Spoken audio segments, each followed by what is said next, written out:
One thing I wanted to ask you about was you actually yourself cited that one of the problems in draft obviously was Zeus had an enormous champion pool. I mean, everyone in the tournament's aware of that now, and there wasn't really much you could do against that, right? Obviously, this has been like a factor. If we look at the tournament now, if T1 goes to the final or even potentially wins Worlds, it's seemingly going to be off the back of him. He's going to be the MVP of the tournament. What would you say about this top laner? I would say Zeus currently is the best performing top laner. I think T1 has been saved. Not saved, that sounds so bad, but I think the fact that the meta is so open and there's so much variance in terms of what the game main focus would be about. Sometimes there's Sylas, sometimes there's Akali, sometimes there's Fioras, Yawns. It changes the kind of fabric of what is needed in the game for your bot lane in the 4-5, rather than the playoffs meta that we had where there was a Zeri, Lulu, Yuumi, Sivir every single game, and the whole meta was structured around those specific champions because it was all about get your Zeri or Sivir ahead and you're going to win the game. And that was like perfect for a team like Genji, right? They have everything streamlined. Peanut, everyone on that team know exactly what they want to do, and when you put gold in the hands of Ruler and a player like Chovy, you're rock and rolling. But now T1 with the matchup with Aatrox being a central point and the counter picks in the top side, I think this is where Zeus has been flourishing as a player. Before he was picking Gnar and Mordekaiser and just trying to pick whatever everyone else is picking. Now he's completely unleashed, being allowed to play a lot of these counter picks, and I think the same thing can be said about the bot lane too. In essence, I think the biggest reason why T1 beat RNG so easily was just because Keria had a better pool and they read Ming like a book. He was picking Nautilus into champions that is just terrible against. I think T1 is completely unleashed in this meta because Zeus gets to express himself as a player. Like we were banning Fiora, Aatrox on red into Jax, Camille, and we didn't think he had the balls to just blind pick Yone. Yone was fine. I don't think Yone was the biggest issue in that game. Like our issue was that we just fed the Sivir when we couldn't, and we fought in the team fights quite poorly. But all in all, I think Zeus, to me, seems like the strongest top laner. But it's such a vague thing for me always to say because it's always in the context of who you're playing with. I think 369 is perfect for a player like Kanavi because in terms of how they play together, dive top, and the space that Kanavi gets, I wouldn't want to put him together with Zeus because in that context, Zeus would probably be worse, right? So Zeus for T1 and the context of the meta has been playing fucking good. Very dangerous player. I mean, yeah, for me, like, I mean, obviously, I've commentated Zeus all year, and I think at the beginning of the year, he was really overhyped in a lot of ways. I think it took him a lot of time to develop because obviously he had a up and down end to 2021. He was a rookie that year. It was his first time, and he had some really, really high highs and then some like medium lows. I don't want to say he had a lot of low lows, but going to this year, he was very hyped up, and everyone who is a new prospect in Korea always gets overhyped. And then he goes to especially if they're on T1. Exactly. Then he goes to T1. You have a T1 jersey on at any point, you're going to be overhyped. It's just how it goes. And then I've been really impressed with his performances this Worlds because he has often been left out to dry by owner. A lot of the time he's playing more around bottom side. He ends up getting dove repeatedly on these champions like Gangplank and Jace, gets extremely far behind in the laning phase, but then still farms incredibly well and makes big impact plays, catches up in the mid game with bounty gold he picks up, good side laning. He's side laning aggressively enough to actually get that extra gold, but not too aggressively to where he gets caught multiple more times. And if he gets caught, the team plays around that and makes a cross-map play extremely well. So you have to either commit so many resources to shutting this guy down because he is going to perform even when behind, that T1 gets cross-map plays, or you have to try to play against owner playing a strong bottom side, and then he gets ahead on the top side. So he's just such a very difficult player to play around, especially when he's on these carry champs. Like his Jace really came out of nowhere, and we were watching that draft. We were like, well, this could work, but it seems really risky, seems really fragile. Jace isn't that strong in this meta. But then he pops off in the late game, despite going, 0-5 at the beginning of that game, 0-6, and then still does an incredible amount of damage, hits his Shock Blast consistently, on Gangplank hits his barrels consistently, and it doesn't matter how far behind he is in the mid game, if he hits those barrels and gets a few shutdowns, then he becomes the most fed player in the game, then he's doing 10,000 damage in a team fight, and the guy is actually insane. Like right now, he's definitely my front runner for MVP. Contrast that with whenever you've seen this year as a fan, Western Jace players, where they're like, I have to get ahead early in the game, gank for me all the time, I must be up 3 kills and then accelerate the game. But this guy was just fucking getting wrecked, and then he was still like the most impactful player in the game.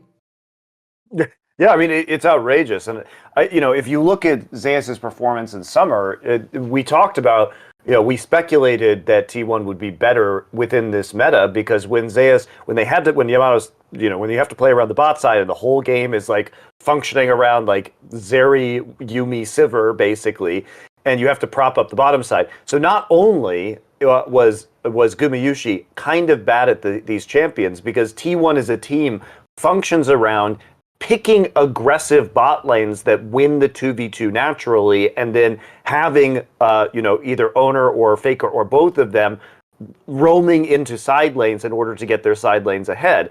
And they couldn't really do that very effectively because Gumayushi and Keria were, Keria is also fundamentally not the greatest enchanter player compared to some of his other more aggressive, like his Nautilus, for example, which was perma-banned against him, basically. His Pike, which he doesn't get to play this tournament, Yeah, this kind of shit. Like, he was the kind of engage button, and so that was also eliminated with the last meta as well. And then Zeus was like, well, I guess you're playing Ornn all the time, which is not the champion you necessarily want for this kind of player. Not that he's a bad Ornn player, but you can't maximize his value on Ornn.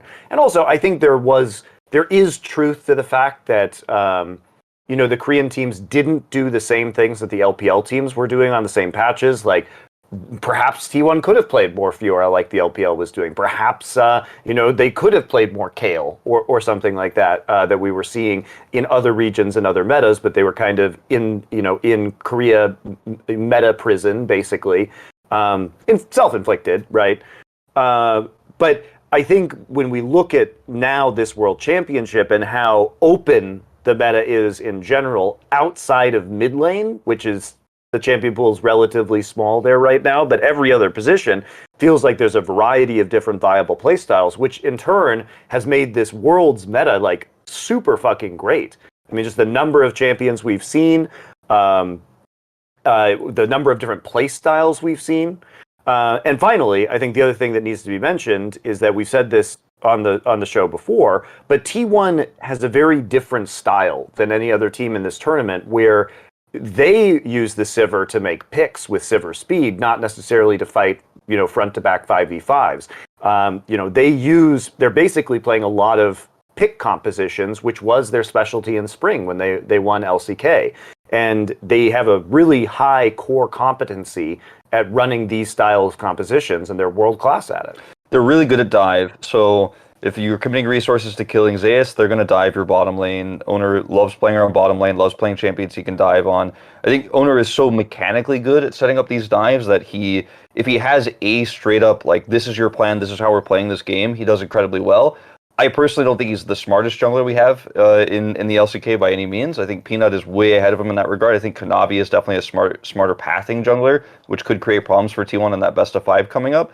But if T1 have that plan of, we're going to play around top side, we're going to play around bottom side, like one of these things, and they kind of set it up from the beginning, yes, it's quite predictable, but he is so good mechanically, even if you know it's coming, he sometimes does it so well. I think that's part of why Keria plays a lot of these engaged supports, so they could set up these dives, even if it doesn't make sense for the lane matchup. If they're just going to 4v2 dive it over and over and over again, it doesn't matter. And then Zeus survives top side on low resources, then carries later on, so you're winning both sides in this equation. Yeah, it's like the same champions that you would see any other team use in a different context. Like I said, like the Sivir, for example, or let's take Keria's Tahm Kench and the Varus from their third game versus RNG. You might think, well, wow, we're going to use this Tahm Kench to protect the Varus. No, it's actually a pick composition, and Korea's fucking engaging on you from a screen away, and that's being chained into a Varus ult to keep the CC there. Other teams do not expect this stuff to happen, because T1 just takes the tools and repurposes them to suit their style. And that's what's so great about watching them. Keria's like, I'm going to devour to give the guy who's diving more shields and just spin him right back out. And we're going to actually keep pushing this. Nobody's getting out of here. Nobody's retreating. We're pushing it all the way. Completely different play style. Keria, by the way, not even a top 3 AD carry really in the LCK. No. Individually in lane, he's set up by his team, giving him resources and playing around that bottom side so well, especially in a meta where bot was so important after we got these late game scaling carries coming through with the durability patch and stuff like this. Guma looks really good because he's set up to look good. Individually, though, most people put him behind even players like Prince. So I think that context is important when you look at how T1 operates and how they leave Zeus but then play around bottom side so well. I feel the need to add about the Jace game that was played, because like he had a 0-6 stat line, but there's no other way to play it.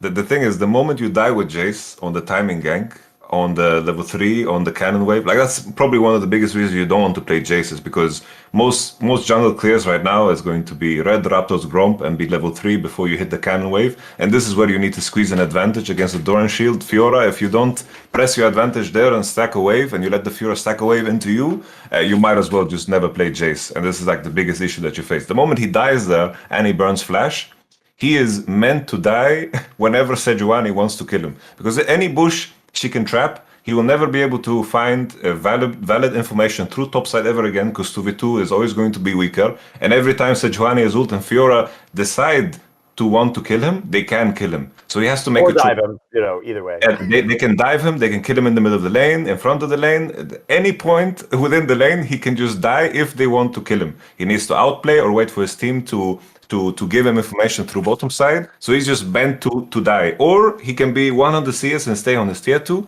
or he can be 250 CS 0-6 and just play the game and hope that whenever it occurs that this is going to be valuable enough for the team. Sejuani burns ult, maybe they get a Drake or something like this, or maybe Sejuani shows on the map somewhere, maybe Fiora needs to TP, or the map opens up in a way where turrets are gone and you can catch the waves on your side of the map without any danger.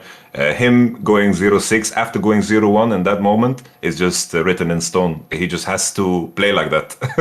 I just wanted to add that. Yeah, and also, I mean, the counter side of that too was the way that game played out was that the Sejuani obviously did keep coming top to continue to push the advantage for Fiora, so that you would have an extremely strong split pusher in the late game. But the counter of that is that T1 also knows that, and they were able to get insane value out of diving bot lane a million times, right? So it went both ways, and I think that was one of the things that was very interesting about that game was we had two very fed players on opposite sides of the map, which made, the mid-late game super fun to watch. Want to see more cool, funny, interesting clips based on topics from my content? Well, subscribe to this channel then, or, be a pleb and don't.